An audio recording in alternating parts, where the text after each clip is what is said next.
2004년 1월 우리 사회는 이른바 흉악범죄로부터 시민을 보호하겠다는 명분으로 특정 중대범죄 피의자 신상공개법을 시행했습니다. 그러나 시행 2년이 지난 지금 과연 이 제도가 우리 사회를 더욱 안전하게 만들었다고 할 수 있을까요? 아니면 그저 대중의 분노를 잠재우기 위해 헌법적 가치를 제물로 삼고 있는 것 아닐까요? 오늘 찬성 측은 피의자 신상공개 제도의 전면 폐지를 주장하며 그 근거를 크게 세 가지로 말씀드리고자 합니다.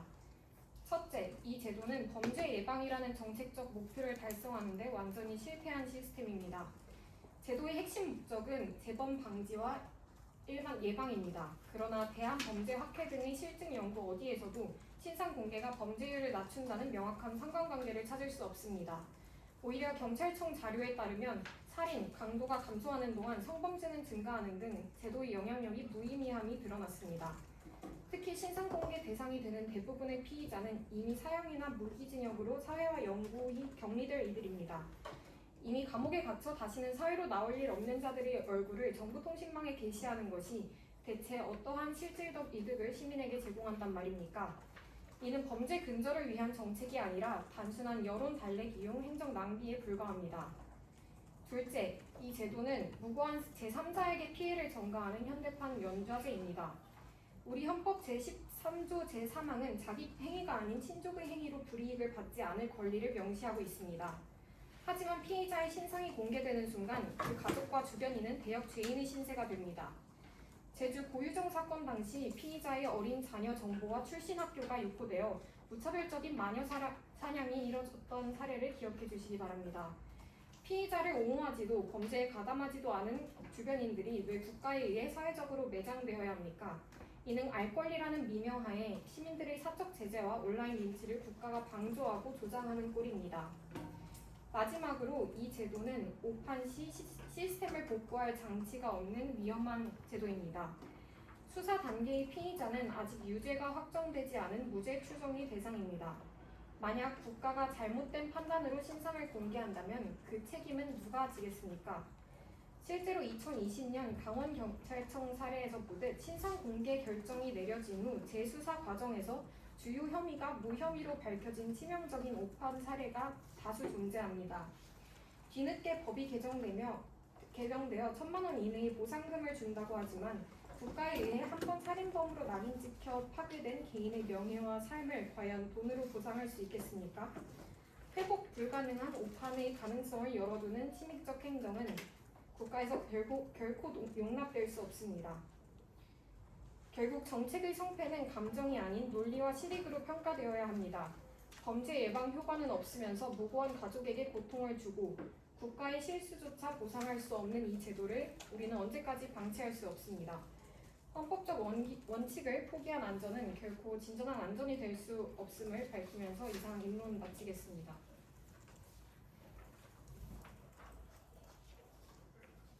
네, 반대측 1번 토론자 교정수사 시작했어요. 서서워요. 네, 서서히 주시면 좋을 것 같습니다. 네. 상대 측은 늦은 밤 길을 혼자 걸을 때 한 번도 불안을 느껴본 적이 없습니까? 한 번도라고는 할 수 없을 것 같습니다. 네, 느껴본 적이 있다는 걸로 인지하겠습니다. 그렇다면 그 불안은 어디서 비롯된 것입니까? 어두운 곳에서 뭔가 그쵸? 어두운 곳에서 어떤 사람이 있을지도 모른다는 그런 불확실성 때문에 불안이 오는 것입니다. 따라서 정보의 부재 때문에 이러한 불안이 온다는 것을 인정해 주셨습니다. 그렇다면 만약에 그 경찰이 그 지역의 위험성이 매우 높은 인물을 특정했는데도 아무런 정보도 제공하지 않는다면 그 어둠 속에서 상대 측은 스스로를 보호할 수 있다고 확신하십니까? 확신할 수 없습니다. 네, 확신할 수 없고 스스로 보호할 수 없다는 것으로 받아들이겠습니다. 그렇다면 두 가지 상황 중 하나를 선택해 보겠습니다. 하나는 제한적이라도 정보를 제공해서 시민이 스스로 조심할 수 있게 하는 것, 다른 하나는 아무 정보도 주지 않고 시민을 그대로 위험에 노출시키는 것입니다. 어느 쪽이 훨씬 더 안전하다고 생각하십니까? 어느 지역에 사는지 정보만 공개한다고 해서 불안감이 줄어들진 않을 것 같아요. 하나를 골라주시면 감사하겠습니다. 그 둘 중에. 저는 그 부작용이 더 크다고 생각해서 후자를 공개하지 않는 쪽을 택하겠습니다. 네, 그런데 현재 상대 측은 신상공개 제도를 폐지해야 한다고 주장하고 있습니다. 하지만 지금 앞에 교차로사 질문에서 정보의 불확실성 때문에 자신이 불안감을 느끼고 이러한 안전에 위험이 가해진다는 것을 인정하셨습니다. 그렇다면 방금 인정하신 이런 정보 제공의 필요성은 어떤 방법으로 실현하실 겁니까? 저는 신상 정보를 공개하는 방법으로 이러한 불안감을 줄이는 것보다 다른 방법이 훨씬 효율적이 크다고 생각합니다. 다른 방법이 있다면 구체적으로 반론해서 제시해 주셔야 할 것입니다. 네, 국가가 범죄자 가족의 신상 공개를 한 적이 있습니까? 구체적으로? 가족이요? 네, 범죄자 가족이요. 가족은 잘 모르겠어요. 가족에 대해서 신상 공개를 한 적이 없습니다. 지금 근데 입론에서 가족에 대해서 신상 공개를 했다고 마치 지금 그렇게 말씀해 주셨는데 그 부분에 대해서 가족의 신상 정보가 아니라 그 사람의 신상 정보가 공개돼서 주변 사람들이까지 피해를 입을 수 있다는 네, 거예요. 주변 사람들이 피해를 본 거는 네티즌들의 무착을 한 마녀사냥 때문이지 제도 자체의 문제가 아닙니다. 맞습니까? 그것을 유발한 동기를 제공했다면 제도 자체의 문제라고 볼 수 있다고. 모든 제도는 그 동기를 유발할 수 있습니다. 하지만 그 제도를 사용하는 사람들의 문제이지 이 제도 자체의 그 원인을 돌려버리는 게 문제 아닙니까? 국가가 결국 그걸 방조하고 있는 것이라고 생각합니다. 네, 마지막으로 묻겠습니다. 네, 현재 지금 피의자에 대해서 우리가 할 수 없는 것들이 많다고 하셨는데 피의자, 경찰이 지금 가택 수사, 그 다음에 이런 수사 같은 거 할 수 있습니다. 맞습니까? 그것을 부정한 적 없습니다. 피의자에 대해서도 충분히 국가가 강제력을 가할 수 있습니다. 네, 이상입니다. 네, 반도체 1번 토론자 이동수 시작했어요. 네, 안녕하십니까. 반대 측의 문정빈입니다. 여러분, 제도의 폐지를 논할 때 단순한 실효성보다는 그 제도가 갖는 당위성을 먼저 살펴볼 필요가 있습니다. 삼성 측께서도 이 제도의 문제점에 대해 예리하게 지적해 주셨습니다. 그러나 어떠한 제도도 운영 과정에서의 한계는 무조건 존재하며 이를 보완하고 개선해 나가는 것이 제도의 발전이라고 생각합니다. 따라서 저희는 이 제도를 둘러싼 당위적인 측면과 실효성을 보완할 수 있는 측면을 나눠서 말씀드리겠습니다. 한국은 강력 범죄에 대한 국민적 경각심이 매우 높은 사회입니다. 최근 연쇄살인이나 스토킹 살인 사건을 보면 단 한 건의 사건만으로도 사회 전반에 큰 불안과 분노가 확산됩니다. 그럼에도 실제 범죄 발생 수준은 국제적으로 낮은 편으로 살인 범죄 발생률은 인구 10만 명당 약 0.6명 수준으로 미국이나 OECD 평균보다 현저히 낮다고 할 수 있습니다. 즉 우리 사회는 범죄가 많은 구조라기보다 개별 강력범죄의 사회적 파장이 크게 작용하는 구조라고 할 수 있습니다. 첫 번째로 저희는 이러한 한국 사회의 특수성을 고려할 때 피의자 신상공개 제도는 유지되는 것이 타당하다고 생각합니다. 이 제도는 단순한 처벌 수단이 아니라 강력범죄 발생 시 그 사회적 파장을 관리하고 공익적 경고 기능을 수행하기 위한 장치입니다. 또한 이 제도가 비교적 안정적으로 운영될 수 있는 그러한 이유는 기본적인 수사 체계가 갖추어져 있기 때문입니다. 한국은 CCTV와 디지털 수사 등 기본적인 인프라를 바탕으로 증거 중심 수사가 이루어지고 있으며 강력범죄 검거율 역시 높은 수준을 유지하고 있습니다. 실제로 신상공개 사례 대부분이 이후 유죄로 이어졌다는 점을 보면 이 제도가 무분별하게 적용이 되는 것이 아니라 일정한 사실 확정성을 전제로 운영되고 있음을 보여줍니다. 따라서 이 제도는 낮은 범죄율 속에서 강력범죄의 사회적 파장을 관리하기 위한 장치이자 제한적으로 운영되는 제도라는 점에서 그 정당성을 가집니다. 둘째로 말씀드리겠습니다. 이 제도는 국제인권 기준에 부합하며 공개를 위한 정당한 제한으로 인정될 수 있습니다. 유엔 시민적 및 정치적 권리에 관한 국제규약은 표현의 자유, 공정한 재판을 받을 권리 등 다양한 기본권이 공공질서나 타인의 권리 보호를 위해 필요한 경우 법률로 제한될 수 있음을 규정하고 있습니다. 이는 기본권이 절대적인 것이 아니라 공익을 위해 일정한 제한이 가능하다는 점을 보여줍니다. 또한 국제 기준은 특정 제도를 일률적으로 금지하는 것이 아니라 각국의 상황에 따라 필요성, 최소 침해, 비례성 원칙에 따라 판단할 것을 요구합니다. 이러한 기준에서 볼 때 우리나라의 신상공개 제도는 심의위원회를 통한 절차적 통제를 갖추고 있어 정당화될 수 있습니다. 세 번째로 실효성에 관한 보완을 말씀드리겠습니다. 이 제도는 결코 폐지가 아니라 사전 기준의 정교화와 사후 구제 체계 강화를 통해 충분히 개선될 수 있습니다. 현재 비판은 기존의 모호성, 낙인 피해에 집중되어 있지만 이는 제도의 한계라기보다 운영상의 미비에서 비롯된 문제입니다. 사전 단계에서는 공익성 판단 기준을 재범 위험성, 피해 규모 등으로 구체화할 수 있으며 범죄 유형별 가이드라인을 마련함으로써 적용의 일관성을 높일 수 있습니다. 또한 사후 단계에서는 무죄 시 자동적으로 명예회복 절차를 도입시키고 공개 종료 이후 검색 노출을 제한한다든지 삭제 요청을 의무화함으로써 막인 피해를 실질적으로 통제할 수 있습니다. 결국 이 문제의 핵심은 제도의 존재가 아니라 공개 기준과 사후 관리 체계를 얼마나 정교하게 설계하느냐에 있습니다. 따라서 이 제도는 실효성 측면에서 보완이 필요할 수 있습니다. 하지만 그 존재의 당위성은 분명하다는 말씀을 드리고 싶습니다. 이후에도 저희 반대 측은 이러한 당위성을 강조하고 바탕으로 국가가 공공의 안전을 보호하기 위해 어떠한 기준과 책임을 가져야 하는지에 대해 말씀드릴 것이며 이상으로 저의 1차 윤론을 마무리 짓도록 하겠습니다. 감사합니다. 네, 청성치 1번 토론자 교철사 시작됐습니다. 네, 수비 시간 사용하시겠습니다. 네.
네, 수비 시간 종료되었습니다. 청성치 1번 토론자는 교철사 시작했어요. 네, 교차조사 시작하겠습니다. 우선 그 반대 측 1번 토론자께서 주로 당위성을 위주로 말씀을 해주셨는데 저는 그에 앞서서 효용성에 대한 부분 2번 토론자께서 또 말씀해주신 부분들이 좀 먼저 짚고 넘어가야 할 것 같아서 관련 질문을 먼저 드리도록 하겠습니다. 1번 토론자께서는 피의자 신상공개제도의 존립 근거가 실질적인 범죄 예방과 사회적 안전 확보에 있다는 점에 동의하십니까? 그렇다면 이 제도가 단순히 앞서 주장해 주신 국민들의 그런 불안감과 또 분노와 같은 정서 해소가 아니라 실질적인 예방 효과로 가치가 증명되어야 한다는 점도 인정하십니까? 인정합니다. 그렇다면 시민들이 그 수사 단계에 있는 피의자의 얼굴과 이름 등을 인지하는 행위가 범죄를 물리적으로 차단하거나 시민의 방어력을 직접 높여주는 효과가 있습니까? 예방에 도움이 된다고 생각합니다. 구체적인 근거가 있나요? 생각하시는 것 외에 실제로 통계적으로 뭔가 수치적으로 줄었다는 그런 자료가 있나요? 실질적으로 그 재판과 그 수사를 받는 그 기간 동안에는 꽤 긴 기간이 소요된다고 알고 있습니다. 그래서 그 기간 동안에 피의자의 신상 얼굴이나 그런 이름 같은 정보를 알고 있다면 그 사이에 기간이 발생할 수도 있는 그런 범죄를 예방할 수 있다고 생각합니다. 우선 말씀하신 부분도 일면 타당하지만 피의자의 그 수사 기간 동안 피의자는 상당히 많은 집중적인 그러한 경찰 조사 과정에서의 감시를 받게 되고 또 그 수많은 사람들 중에서 피의자 한두 명 그 개개인의 얼굴을 안다고 해서 실제로 사회 전체의 범죄율이 낮아진다는 것은 실제 통계나 연구로 입증된 바가 없음을 말씀드립니다. 그렇다면 신상 공개 그리고 이제 또한 대법원 판례는 범행 사실을 아는 것과 별개로 범인이 누구인지까지 알아야 할 정당한 이익이 없다고 실제로 판결을 내린 바 있습니다. 이러한 판단이 그럼 틀렸다고 보십니까? 그렇지 않습니다. 네, 결국 그 말씀은 신상 공개 제도가 실질적인 안전 효과가 입증되지 않았음에도 불구하고 국민의 알 권리 또는 그러한 단순히 정서적인 측면에 기대어서 집행되고 있다는 점을 동의해 주시는 것으로 이해하겠습니다. 그리고 현재 우리 사회에서 피의자의 신상을 공개하라는 목소리가 국민들의 분노와 울분이 투영된 결과라는 점에 동의하십니까? 동의합니다. 네, 이 역시 정서적인 그런 감정을 달래는 사이다 정책으로서가 아니라 실질적인 공익적 기능이 우선되어야 함을 말씀드리면서 마치겠습니다. 네, 찬성측 2번 토론자 임론 시작했습니다. 네, 앞서 1번 토론자께서 피자 신상 공개 제도의 실효성 부재와 그로 인한 부작용을 통계와 연구 결과를 바탕으로 짚어주셨습니다. 요즘은 이 제도가 범죄 예방이라는 본래 목적을 달성하지 못할 뿐만 아니라 오히려 낙인 효과 오판 가능성이라는 구조적 결함을 내포하고 있었다는 점이었습니다. 저는 이제 이 제도가 우리 사회의 근간인 법치주의 원칙과 국가 권력의 한계를 정면으로 부정하는 제도임을 입증하고자 합니다. 논거는 크게 두 가지입니다. 첫째, 무죄 추정의 원칙 위배, 둘째, 과잉금지의 원칙 위배입니다. 먼저 무죄 추정의 원칙입니다. 헌법 제27조 4항은 유죄 판결이 확정되기 전까지 누구도 죄인으로 취급되어서는 안 된다고 명시합니다. 하지만 신상공개 제도는 이 전제를 무력화합니다. 피자 신상공개 제도의 실질적 성격을 재정의하면 피자 신상공개는 정보 제공이라기보다는 법적 절차를 앞지른 사회적 형벌에 가깝다는 것을 알 수 있습니다. 신상이 공개되는 순간 피의자는 법적 판단과 무관하게 사회적으로 범죄자로 낙인찍히게 되며 확정되기 때문입니다. 실제로 강원도 경찰청의 사례를 앞서 말씀드렸다시피 수사기관이 의심 단계에 행해진 행정처분이 한 개인의 인격을 회복 불가능하게 파괴할 수 있다는 것을 볼 수 있습니다. 이러한 수사기관의 판단은 사법부의 확정 판결과 혼동되는 것입니다. 만약 수사 단계 판단만으로 사회적 처벌이 가능하다면 공정한 재판 절차는 존재 의의를 상실합니다. 결국 신상 공개는 피의자 방어권을 제약하고 공정한 재판받을 권리를 구조적으로 저해하고 있습니다. 다음으로 과잉금지 원칙입니다. 헌법 제37조 2항은 기본권 제한 시 준수해야 할 엄격한 조건을 제시하고 있으나 신상공개 제도는 이를 충족하지 못합니다. 첫째, 피해의 최소성 원칙 위반입니다. 국가 형벌권의 목적을 달성하기 위해서는 덜 침해적인 대안이 존재하는지 먼저 검토하여야 합니다. 그러나 국가는 타개적인 방식인 신상공개를 선택하였습니다. 둘째, 법익의 균형성 상실입니다. 이 제도를 통해 얻는 공익은 불투명한 반면 피해는 영구적입니다. 2023년 유상원 황은희 사건에서 보듯 강도살인 혐의로 신상이 공개되었으나 실제로는 신상 공개 대상이 아닌 강도치사로 인정된 경우 국가의 행정적 판단 오류가 한 개인의 인권을 말살할 가능성이 다분하다는 것입니다. 다시 말해 불확실한 대중의 알 권리를 위해 회복 불가능한 개인의 이공권을 희생시키는 구조는 법익의 균형을 완전히 상실한 것입니다. 여기서 중요한 점은 신상 공개 제도를 폐지하더라도 공공의 안전은 충분히 다른 방식으로 달성할 수 있다는 점입니다. 먼저 알 권리의 프레임을 전환해 보겠습니다. 시민에게 필요한 정보는 범죄자의 얼굴이 아니라 범죄의 수법, 위험 상황, 국가 대응 현황입니다. 따라서 피해자의 신상이 아니라 사건 중심의 공적 정보 공개를 강화하는 방식으로 알 권리를 보장할 수 있습니다. 수사기관의 정기수사 브리핑 제도나 위험 정보 공개 체계를 통해 시민은 충분한 예방 정보를 얻을 수 있다는 것입니다. 다음으로 범죄 예방을 위한 실질적 대안입니다. 범죄학의 억제 이론에 따르면 범죄를 막는 것은 사고적인 망신 주기가 아니라 반드시 잡힌다는 확신입니다. 따라서 검거 확실성을 높이는 것이 신상 공개보다 훨씬 효과적인 예방책입니다. 따라서 경찰 인력의 현장 배치 확대, 과학수사의 장비 고도화 등을 통해 공권력의 검거 역량을 높이는 것이 보다 더 합리적인 대안이라고 볼 수 있습니다. 또한 범죄 예방 환경 설계 역시 중요한 대안이라고 볼 수 있고 인공지능 기반 예측 치안 시스템 역시 효과적인 대안이 될 수 있습니다.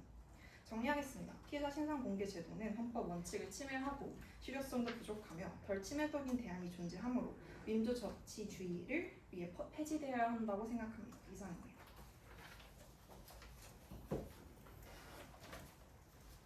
네, 반대체 1번 토론자 교차수사 시작했습니다.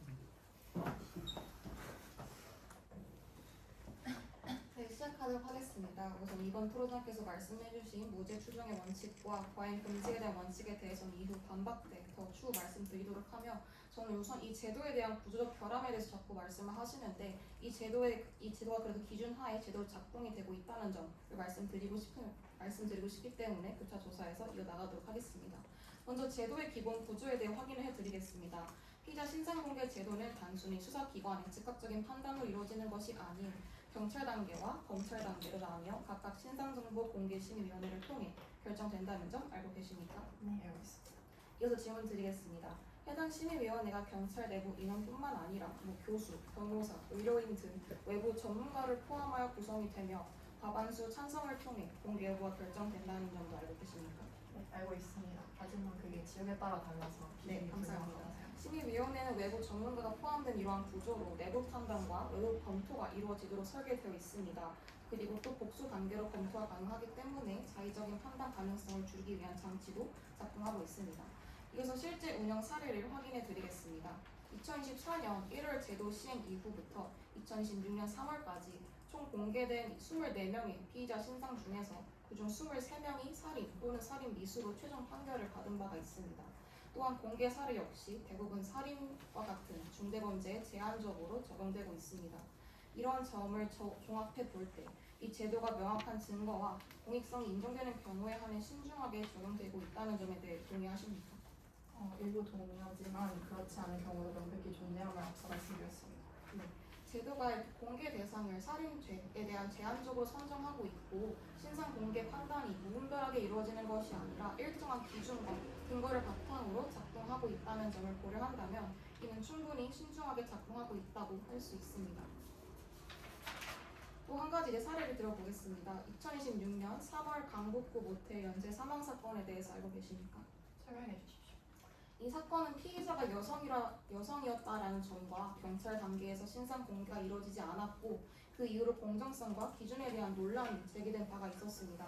또한 이후에 검찰 단계에서 별도의 심의를 거쳐 신상 공개가 결정되었습니다. 이처럼 기관별로 독립적인 판단이 이루어질 수 있고 그 결과가 달라질 수 있는 구조라는 점 인정하십니까? 그 부분은 인정하겠습니다. 해당 사례는 초기 판단 이후에도 추가 심의를 통해 그렇게 결론이 달라질 수 있다라는 점을 보여줄 수 있습니다. 최종적으로 정리를 하겠습니다. 지금까지 살펴본 바와 같이 이 제도는 실제 사례에서도 볼 수 있듯이 다단계 심의 구조를 갖추고 있고 외부 전문가도 참여를 하며 적용 대상이 제한적으로 매우 신중하게 운영되고 있습니다. 이러한 점을 종합해 볼 때 이 제도는 완벽하다고 단정할 수는 없지만 최소한 일정한 기준과 절차 속에서 신중하게 작동하고 있다라는 제도라고 설명드리고 싶습니다. 감사합니다.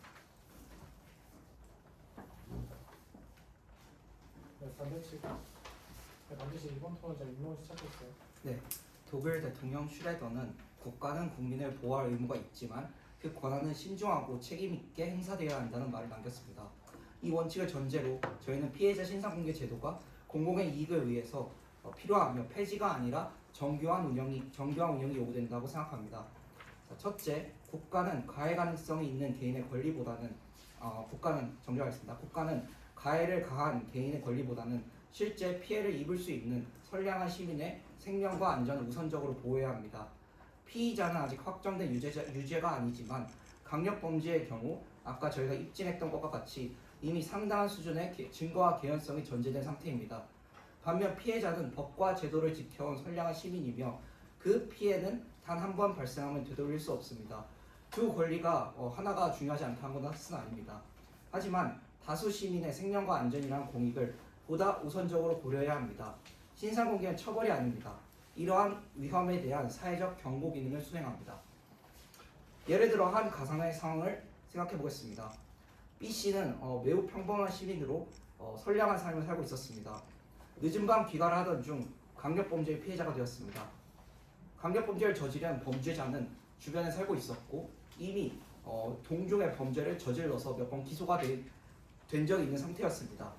만약 해당 범죄자가 과거 유사 범죄 전력이 있었거나 위험성이 충분히 인지될 수 있는 사람이었는데 불구하고 아무런 정보도 공유되지 않았다면 어떻겠습니까? B씨와 같은 선량한 시민이 그 위험을 전혀 인지하지 못한 채 일상 속에서 그대로 노출될 수밖에 없습니다.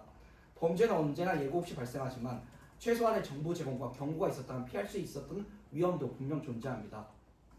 둘째, 이 제도는 사회적 신뢰를 유지하기 위해서 필요합니다. 만약 공식적인 신상 공개가 없다면 정보 공백을 메우기 위해 우리가 잘 아는 것처럼 네티즌들을 위한 비공식적 신상 처리가 확산될 가능성이 큽니다. 실제로 온라인에서는 확인되지 않은 정보가 빠르게 퍼지며 전혀 관련 없는 사람이 범인으로 지목되어 피해를 입는 사례도 반복되어 왔습니다. 공식적인 기준과 절차에 따른 제한된 공개가 없다면 오히려 더 무분별하고 폭력적인 방식으로 정보가 퍼질 수밖에 없습니다. 즉 제도를 없앤다고 해서 문제가 사라지는 것이 아닙니다. 통제되지 않는 형태로 문제가 훨씬 더 커질 위험이 존재하고 있습니다. 마지막으로 신상공개는 범죄 예방과 경각심 형성에 기여할 수 있습니다. 우리는 이미 처벌의 강도를 통해 범죄를 억제하려는 노력을 지속해왔고 사형제도를 완전히 폐지하는 것 역시 그 연장선상에 있습니다. 신상공개 역시 단순한 처벌이 아니라 잠재적 범죄자에게 경고를 주고 사회 전체의 경각심을 형성하는 장치입니다. 특히 강력범죄의 경우 사건 이후라도 사회적 주의를 환기시키고 유사 범죄를 억제하는 효과를 기대할 수 있습니다. 다만 저희는 이 제도가 완벽하다고 주장하지 않습니다. 기준의 모호성이 일부 존재합니다. 형평성 문제도 일부 존재합니다. 그리고 사후 관리의 한계도 물론 존재합니다. 하지만 이러한 문제는 제도 폐지가 아니라 개선될 수 있는 문제들입니다. 따라서 결론은 명확합니다. 이 제도는 폐지의 대상이 아닙니다. 더욱 엄격한 기준과 절차, 그리고 사후 관리 장치를 통해 보완되어야 할 제도입니다. 국민의 안전을 보호하기 위한 국가의 권한은 반드시 필요하지만 동시에 그 힘은 더욱 신중하고 책임감 있게 행사되어야 합니다. 결국 이 문제의 핵심은 제도의 존폐에 있지 않습니다. 국가가 국가에게 부여된 그 권한을 얼마나 균형 있게 그리고 책임감 있게 사용할 수 있는 것에 있습니다. 청중 여러분 역시 문제의 핵심을 제대로 직시를 해주셨으면 좋겠습니다. 이상입니다. 네, 천상치 2번 토론자 교차사 시작했습니다. 네, 반대측은 신상공개가 소위 일벌 백계 효과를 주어 범죄를 예방한다고 주장하십니다. 맞습니까? 맞습니다. 네, 그럼 앞서 직전 교차 조사에서 그 범죄 예방 효과가 있음을 입증한 객관적 자료를 제시하시지 못했습니다. 이는 대부분의 연구가 상상력을 찾을 수 없었기 때문인데요. 이렇게 입증된 데이터조차 없이 사람들이 무서워할 테니 범죄가 줄어들 것이라는 막역한 추측만으로 국가의 형벌 정책이 유지되는 현상이 옳다고 볼 수 있습니다. LA 경찰국에서 이제 깨진 유리창 효과라고 이제 증명한 바가 있는 걸로 알고 있습니다. 그러나 다수의 그 특정 하나의 연구를 말씀하시는데 다수의 연구의 경우에는 상관관계가 없다고 대부분 얘기하고 있습니다. 나아가 신상이 공개된 피해자가 사회적 낙인으로 인해 되려 갱생 의지가 꺾여 재범률이 높아지는 통계는 존재합니다. 인지하고 계십니까? 또 인지하고 있습니다. 네, 효과가 입증되지 않은 예방을 위해 효과가 입증된 재범 위험을 감수하는 것이 합리적인 정책 결정이 맞습니까?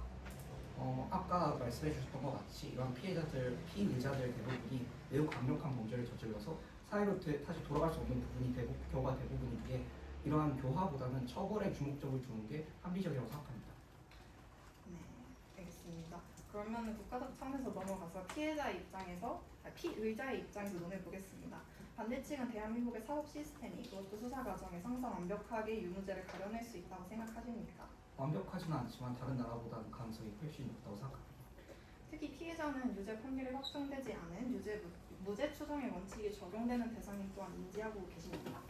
인지는 하지만 어느 정도 권리의 제약이 가해질 수 있다는 것 역시 인정해 주셨습니다.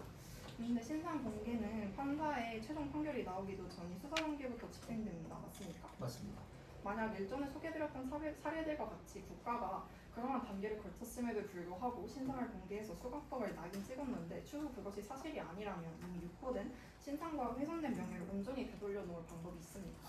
되돌릴 수는 없지만 안타까운 사례 하나만으로 99%의 이런 막을 수 있는 범죄를 놓치는 건 그것대로 국가의 직무이라고 생각합니다.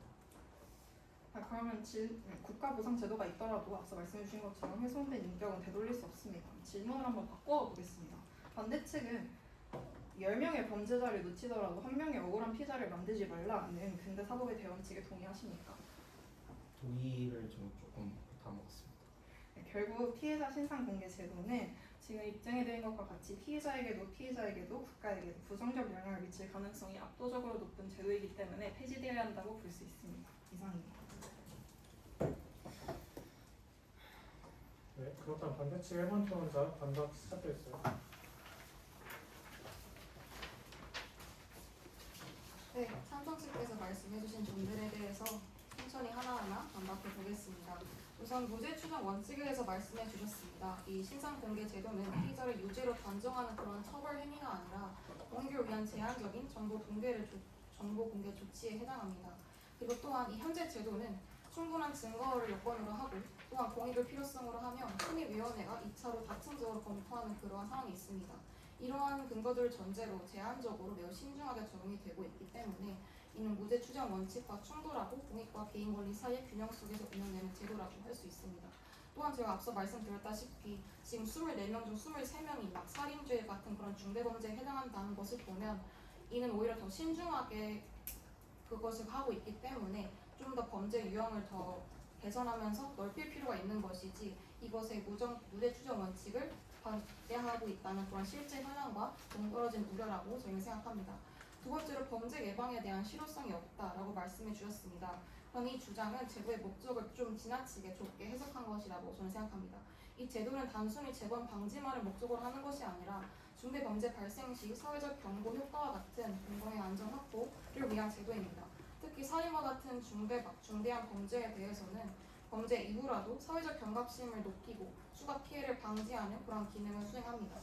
또한 현재 공개 대상이 이렇게 무기징역과 중형 선고자에 집중되어 있다는 점은 앞서 말씀드렸지만 무분별하게 적용하는 것이 아니라 이렇게 매우 제한적으로 신중하게 잘 제도가 이어지고 있다라는 말씀을 드리고 싶습니다. 피의자 신상공개 제도는 결코 갑자기 만들어진 제도가 아닙니다. 1990년대까지에는 중대범죄가 발생을 하면 경찰이 당연하듯이 실명과 얼굴을 공개하던 시대였습니다. 그러나 1998년 이후 인권 보호가 강조가 되면서 신상 공개가 사실상 금지되었습니다. 그 결과로 2004년 밀양 사건, 2009년 강호순 사건, 2010년 김길태 사건 등 잔혹한 범죄가 연이어 발생을 하면서 국민의 알 권리와 안전에 대한 요구가 폭발했습니다. 그 결과 2010년 처음 이 제도는 법제화가 되었고 2014년 1월에는 더 체계적인 특정 중대범죄 피의자 신상정보 공개법으로 전면 개편된 것입니다. 정책과 법은 시대의 요구와 사회적 흐름에 따라 변화하고 살아있는 것입니다. 그런데 이 제도가 전면 개편된 지 이제 겨우 2년밖에 지나지 않은 상태입니다. 아직 충분한 실태 평가도 세계적인 개선 논의도 제대로 이루어지지 않은 상황에서 폐지를 논의하는 것은 매우 성급한 판단이라고 생각합니다.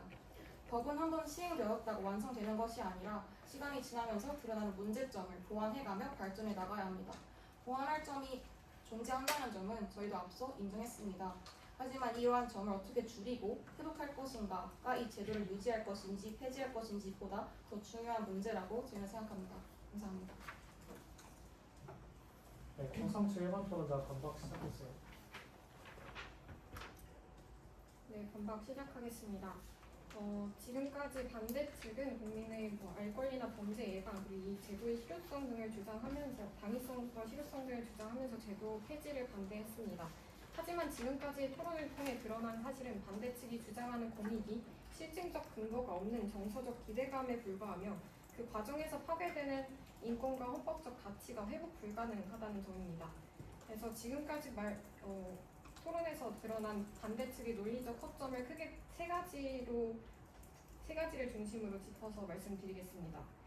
먼저 첫째로 반대 측에서 첫 번째 교차조사 때 반대 측 2번 토론자께서 이 정보의 부재와 불확실성이 시민들을 불안감으로 몰고 이러한 것들 때문에 제한적으로라도 정보가 공개되어야 한다라고 말씀을 해주셨습니다. 하지만 불안이라는 것 역시 실제 데이터로는 전혀 입증되지 않은 주관적인 주장이었다는 점을 다시 한번 말씀드립니다. 따라서 실질적인 예방 효과는 없는데도 이러한 제도를 유지하는 것은 도박과도 같은 제도입니다. 두 번째로 반대측 1번 토론자께서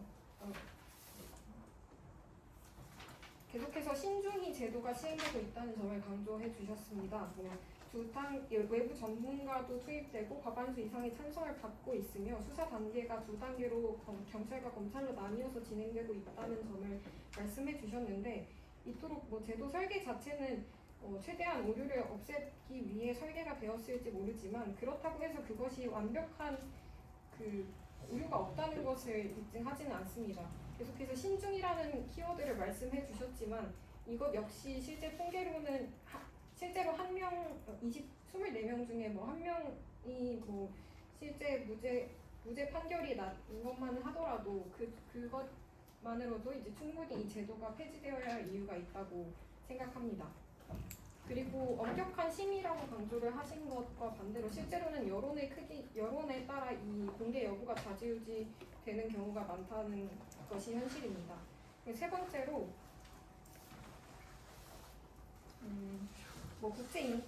반대측 1번 토론자께서 국제인권 기준에 부합한다는 점을 말씀하시면서 기본권이 절대적이지 않고 일정 부분 제한 가능하다고 해주셨습니다.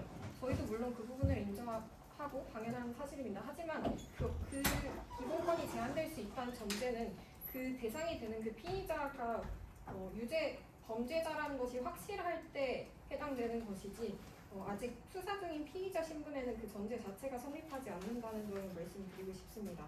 결국 이번 토론에서 본질은 여론에 편승한 낙인이냐 아니면 실질적 통제냐의 싸움이었다는 점 말씀드리면서 마치겠습니다. 네, 반대측 2번 토론자 반박 시작했어요. 네, 먼저 오늘 상대 측 토론자들과 논의를 나눌 수 있어 매우 의미 있는 시간이었습니다. 특히 피의자의 인권과 무죄 추정 원칙 그리고 제도 운영상의 문제점을 구체적으로 짚어주신 점은 충분히 설득력 있었고 이 논의를 한 단계 더 깊게 만들어 주셨다고 생각합니다. 하지만 방금 지적해 주신 논리적 세 가지 허점에도 문제가 있습니다.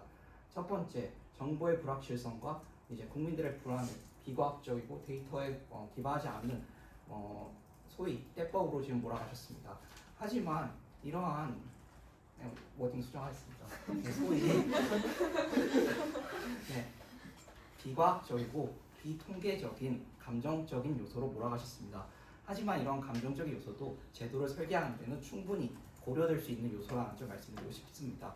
국가의 제도는 국가의 주인인 국민들이 원하는 바가 있으면 이를 조금 가다듬고 하면 설계되는 게 제도의 특성입니다. 통계적인 이런 것만으로 설계되는 게 제도가 아니라는 점 말씀드리고 싶습니다. 자, 두 번째, 신중히 오류가 없다라는 점을 지적해 주셨고 아까 한 명 범죄자가 아니었다라고 지적을 해주셨는데 그 한 명 디지털 성범죄자였습니다. 그러니까 24명 모두 결과적으로 다 범죄자였던 것입니다.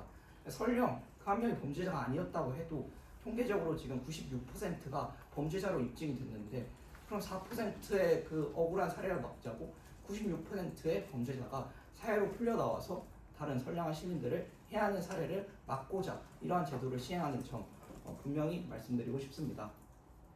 마지막으로 이제 기본권 제약에 대한 부분을 언급해 주셨는데요.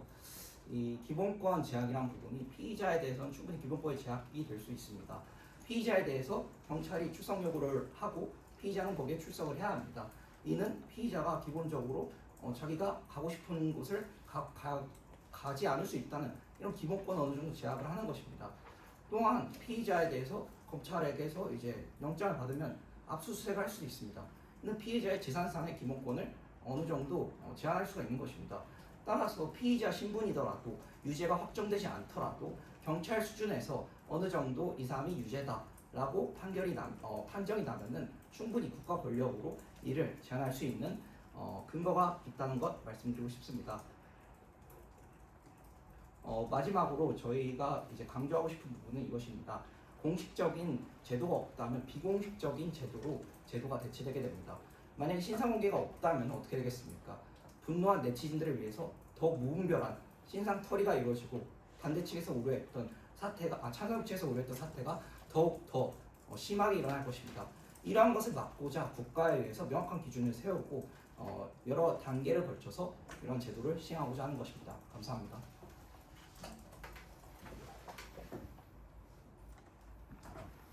네, 찬성측 2번 토론자 반박 시작했어요.